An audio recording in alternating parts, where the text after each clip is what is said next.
This is the best way to use the power of three indicator. So my settings for the power of three is I always use the daily power of three and I use the New York midnight opening price. So make sure this particular box is ticked. So once you have that in place, you have the daily opening price, which is just over here in this line over here. So if we take a look at how price plays out, we always have our three main sessions, which is Asia, London, and then we're interested in how the New York session behaves afterwards. This is how we use the power of three to our advantage. So the first thing we're looking for is a 15-minute fair value gap, right? So this is a 15-minute fair value gap. So notice how we have a rejection over here, which then becomes a valid trade. But the reason this fair value gap is valid is because we notice how if this is the daily opening price, we've had a clear manipulation over here. This is important to understand.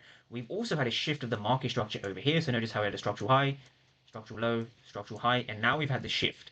And so from here, we have a structural dealing range high and a structural dealing range low. So to give it an extra confluence, right, we have an accumulation, manipulation, and prices come into a fair value gap that's in the premium for this dealing range. This here is why this particular price action and why this particular trade was a very high probability, and we had the power of three indicator matching up in our favor.